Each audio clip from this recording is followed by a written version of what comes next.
This is a video just to show people that you don't really need a powerful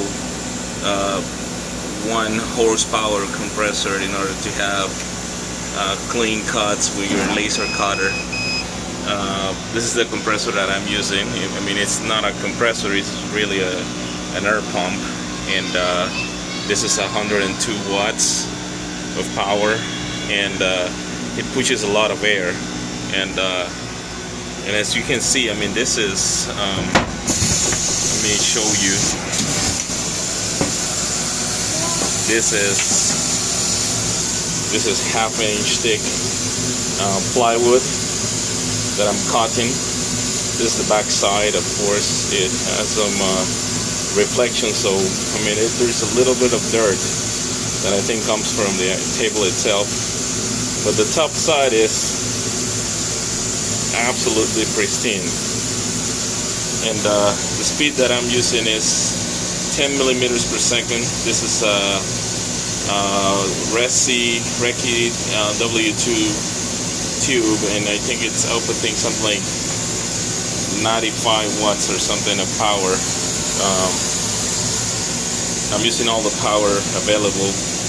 95% is maximum power in my case, and yeah, I mean, as you can see, I mean, you don't need really a huge compressor. With something as small as this 102 watt aquarium air pump, you can have clean cuts. And the secret really is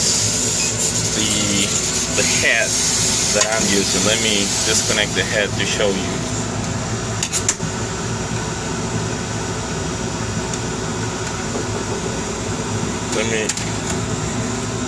As you can see, this is a very fine tip head.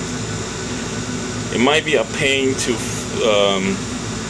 properly align your machine to be able to work with this type of head, because the alignment must be really quite good. But this is the secret.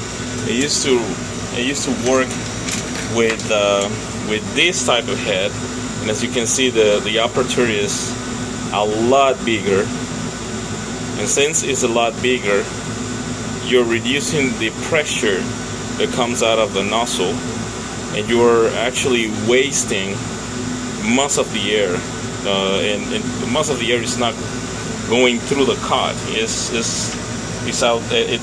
just spreading outside, and causing all sorts of problems like smoke building out all around your machine, and potentially even your glass tube and all that. So I mean, just for you to consider. I mean, if you're a fan of the big compressors, I mean,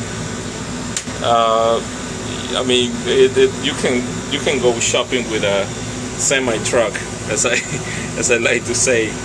You can perfectly go shopping with a semi truck. It's not the most efficient thing, but hey, you can do it.